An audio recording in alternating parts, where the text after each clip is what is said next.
অনেকে অভিযোগ করে আল্লাহ আমার এইটা দেয় নাই, ওইটা দেয় নাই, আমি এটা পাই নাই, ওইটা পাই নাই। ও পায়, আমি পাই না কেন? ওর চাকরি হয়, আমার হয় না কেন? ওর ব্যবসায় লাভ, আমার লস কেন? ওর বউ সুন্দরী, আমারটা কালা কেন? আছে না নাই? না, অভিযোগ করবেন না। আপনি যে অবস্থানে থেকে অখুশি, আপনি যে অবস্থানে থেকে আল্লাহর কাছে অভিযোগ করতেছেন, আপনার এই অবস্থানে আসার জন্য অনেকে আল্লাহর কাছে দোয়া করতেছে, ঠিক কিনা?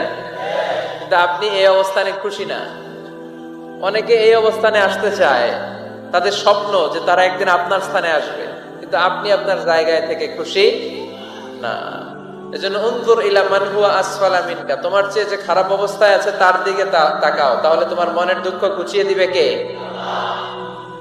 আপনার চেয়ে যে খারাপ অবস্থানে আছে তার দিকে দেখেন কি অবস্থা।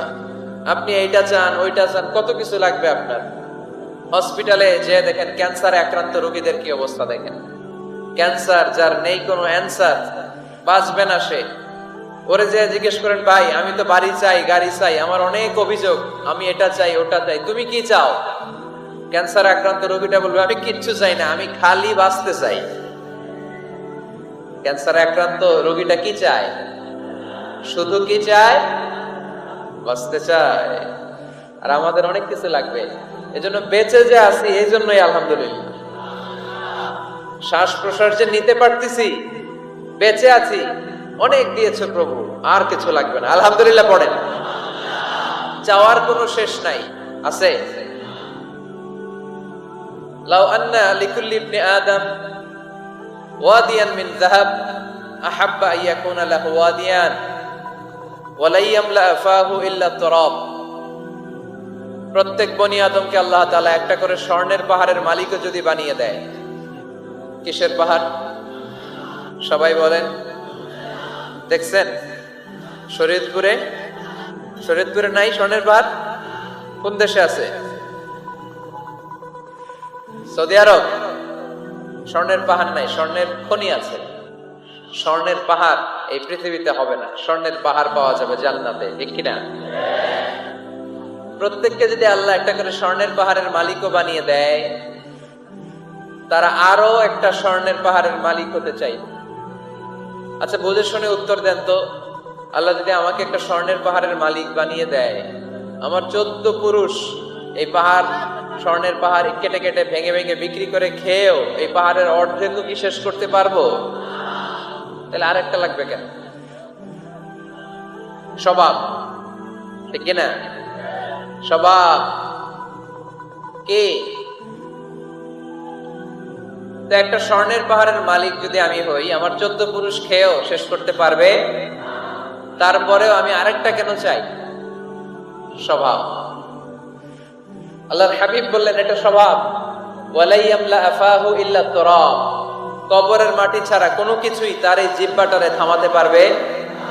যার আছে যত বেশি, তার আরো চাই তত বেশি। মানুষের আছে যত বেশি, তার চাই তত বেশি। শেখ সাদি রাহিমাহুল্লাহ, ইরানের বিখ্যাত কবি, বালাগাল উলা বিকামালিহি কাশাফাত তুজা বিজামালিহি, এই কবিতা লিখে বিখ্যাত হয়েছিলেন। তো ওনার একটা সময় আর্থিক দৈন্যতা যাচ্ছিল, টাকা পয়সা ছিল না, ফলে পায়ে দেওয়ার মতো জুতা ছিল না। কি ছিল না? জুতা ছিল না। তো খুব আফসোস করে একদিন মনে মনে আল্লাহরে বলে, আল্লাহ আমি এত বড় কবি, আমার পায়ে দেওয়ার মতো জুতা নাই। আফসোস করে ঘর থেকে বের হয়েছে, বের হয়ে দেখে এক ভিক্ষুক ভিক্ষা করে। ওই ভিক্ষুকের 2টা পাই নাই, ভিক্ষুকের 2টা, আর কবি সাহেবের কি নাই? জুতা নাই। কবি সাহেব যখন এই দৃশ্য দেখছে, হায় রে আমার তো পা আছে, এর তো পাই নাই, সেজদায় পড়ে গেল। আর আল্লাহরে বলে, আল্লাহ শুকর আলহামদুলিল্লাহ, বেশ ভালো আছি, আর কিছু লাগবে না। এজন্য শান্তি হচ্ছে শুকর আলহামদুলিল্লাহর ভিতরে। শান্তি কিসের ভিতরে? শুকর আলহামদুলিল্লাহর ভিতরে। এজন্য আওয়াজ করে পড়েন আলহামদুলিল্লাহ। আপনার চাহিদার কোনোদিন শেষ হবে না। দেখবেন যার পা নাই, সে পা দেখে আফসোস করে, ইস লোকটা হেঁটে যায়, কি সুন্দর যায়, আমি তো হাঁটতে পারি না, যদি হাঁটতে পারতাম, যদি 2টা পা থাকতো। যার পা আছে সে সাইকেল ওয়ালাদেরকে দেখে আফসোস করে, ইস আমার যদি একটা সাইকেল থাকতো তাহলে তার হাঁটা লাগতো না, সাইকেল দিয়ে বাজারে যেতাম। যার সাইকেল আছে সে আবার হুন্ডাওয়ালাদেরকে দেখে আফসোস করে, ইস একটা হুন্ডা যদি থাকতো তাহলে তো ভো ভো করা যাইতো না। হুন্ডাওয়ালার আফসোস আছে প্রাইভেট কারওয়ালাদের দেখে, তারা আফসোস করে ইস আমার যদি একটা কার থাকতো তাহলে তো কার চালাইতে পারতাম। যাদের প্রাইভেট কার এদেরও আফসোস আছে, ইস আমার যদি একটা হেলিকপ্টার যদি থাকতো তাহলে তো উড়াল মারতে পারতাম, ঠিক না? হেলিকপ্টার ওয়ালাদেরও আফসোস আছে, আমার যদি একটা জেট প্লেন থাকতো, jet plane, private jet plane, ও প্রিন্স ওয়ালিদ বিন তালালের মতো 70% মেড অফ গোল্ড, তার একটা জেট প্লেন আছে, এটার 70% স্বর্ণ দিয়ে বানানো। তার মানে চাওয়ার কোনো শেষ আছে নাই। সুখ শান্তি যদি চান অলওয়েজ পড়বেন আলহামদুলিল্লাহ। কে পড়বেন? টাকা যার বেশি টেনশন তার বেশি। সাধারণত টাকা যার বেশি রোগ তার বেশি, টাকা যার বেশি শান্তি তার কম। আপনি খোঁজ নিয়ে দেখেন 1000 কোটি টাকার মালিক, ঘরে শান্তি নাই, স্ত্রীর সাথে মনোমালিন্য, স্ত্রী যায় একদিকে উনি যায় আরেকদিকে, পোলায় কই যায় পোলায় নিজেও জানে না, মেয়ের অবস্থা খারাপ, আরেক ছেলের সাথে হাঁটে। তো এই হচ্ছে এদের লাইফস্টাইল। সবাই না, আল্লাহ যারা তারা ভিন্ন। রাতে এদের ঘুম হয় না, অনেকগুলো ঘুমের ট্যাবলেট খেয়ে ঘুমাতে হয়, ঘুম আসে না, ঘুম আসে না। কিন্তু রিক্সাওয়ালা, কুলিওয়ালা, দিনমজুর, এদের রোগ বালাই আছে? কথা বলেন। খাওয়ার সমস্যা আছে, ঘুমের সমস্যা আছে, শুইলেই ঘুম আসে, যেখানে রাইত ওইখানেই গাই। ঘুমাইতে দেরি, নাক ডাকতে দেরি হয় না, ওর নাকের ডাকের আওয়াজে ট্রাকের ইঞ্জিন ওঠে। শান্তির ঘুম। এই জন্য সবসময় শান্তি খুঁজতে হবে। কি খুঁজবো? শান্তি দেওয়ার মালিক কে? আল্লাহ তুমি এই দেশটাকে শান্তিময় করো, শরীয়তপুরটাকে তুমি শান্তিময় করো, আজকের মাহফিলটারে কবুল করো। শামসুল হক শিকদার জামি মসজিদ কমিটির উদ্যোগে 10ম বার্ষিক তাফসীরুল কোরআনের মাহফিল, স্থান জাজিরা, কেন্দ্রীয় ঈদগাহ ময়দান। এটা জাজিরার নাম অনেক শুনেছি আমি, আসা হয় নাই, এই প্রথম আসলাম আলহামদুলিল্লাহ। 3 দিন ব্যাপী তাফসীরুল কোরআনের প্রোগ্রামের আজ 3য় রজনী। আমার আগে কথা বলেছে মুফতি কাজী মোহাম্মদ ইব্রাহিম, গতকাল কথা বলেছে মাওলানা এম হাসিবুর রহমান, কথা বলেছে মাওলানা আব্দুল খালেক শরীয়তপুরী। যারাই কথা বলেছে কোরআন হাদিসের আলোকে যা বলেছে আমরা যেন আমল করতে পারি, আল্লাহ তৌফিক দান করো। সঙ্গীত পরিবেশনায় ছিল মশিউর রহমান সুর সম্রাট, অ্যাডভোকেট রুকনুজ্জামান ইসলামী সঙ্গীত শিল্পী, star voice champion Imtiaz Ahmed. আজকের প্রোগ্রামের প্রধান অতিথি জননেতা জনাব ইকবাল হোসেন অপু সাহেব, মাননীয় সংসদ সদস্য শরীয়তপুর 1 আসন। আসছেন উনি প্রতিনিধি হিসেবে, চেয়ারম্যান সাহেব যিনি বক্তব্য রাখলেন, সুন্দর বক্তব্য রেখেছেন উনি। বিশেষ অতিথি জননেতা আলহাজ মোবারক আলী শিকদার, চেয়ারম্যান উপজেলা পরিষদ জাজিরা। মাশাআল্লাহ, কত সুন্দর ইসলামের পক্ষে কথা বললো। এরকম চেয়ারম্যান আমরা চাই কি চাই না? অনেক চেয়ারম্যান মাহফিল বন্ধ করে দেয়, আছে না নাই? এগুলো ওনারা ভুল করে। ওনাদের উচিত মাহফিলগুলোতে আসা। যেমন আপনাদের চেয়ারম্যান এসেছে, আপনাদের ভালোবাসায় সিক্ত হয়েছে, ঠিক কিনা? আপনাদের দোয়া নিয়ে গিয়েছে, দোয়ার দরকার আছে না নাই? দোয়ার অনেক দাম। এজন্য জনপ্রতিনিধি যারা, আমি ওনাদেরকে বিনয়ের সাথে বলবো আপনারা মাহফিলগুলোতে আসবেন, এসে জনগণকে সালাম দিয়ে যাবেন, দোয়া নিয়ে যাবেন, দোয়ার অনেক দরকার।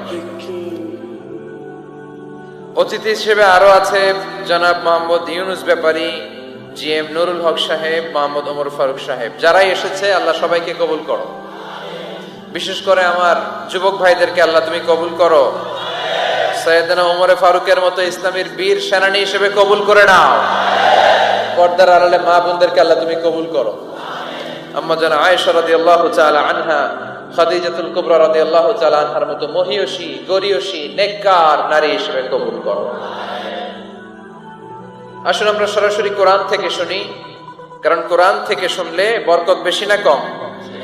আরো জোরে বলেন, বেশি না কম? এটা এমন একটা কিতাব যে কিতাবে কোনো ভুল নাই। আছে? সন্দেহ আছে? সংশয় আছে? মুত্তাকিনদের জন্য এই বইটারে হেদায়েতের কিতাব করে নাজিল করলো কে? যালিকাল কিতাবু লা রাইবা ফি হুদাল লিল মুত্তাকিন। This is the book, the most authentic and original book in the world. whereof there is no doubt in it and a guidance to those who are muttaqin. এটা এমন বই যে বইয়ে কোনো ভুল নাই, কোনো সন্দেহ নাই, কোনো সংশয় নাই। মুত্তাকিনদের জন্য এই বইটারে হেদায়েতের কিতাব করে পাঠালো কে? আবার আল্লাহ বলেন কিতাবুন আনজালনাহু ইলাইকা লিতুখরিজান নাসা মিনায-যুলুমাতি ইলান-নূর। নবী হে, এই কিতাবকে আমি নাজিল করেছি অন্ধকারাচ্ছন্ন মানুষগুলোকে আলোর পথ দেখাতে, বামপন্থী গুলারে ডানপন্থী বানাতে, জাহান্নামী গুলারে জান্নাতি বানাতে। এই কিতাব যদি কেউ পড়ে সে মানুষের মতো মানুষ হয়। ওই মানুষ কখনো অন্যায় করে না। এই কিতাব যে পড়ে এবং মানে, এই কিতাবের শিক্ষাকে যে নিজের মধ্যে ধারণ করে সে কখনো মিথ্যা বলে না, মা বাবার সাথে বেয়াদবি করে না। ওই আলোকিত মানুষটা কখনো টেন্ডারবাজি করে না, চাঁদাবাজি করে না, দুর্নীতিতে চ্যাম্পিয়ন হয় না, ক্যাসিনো ব্যবসায় নামে না।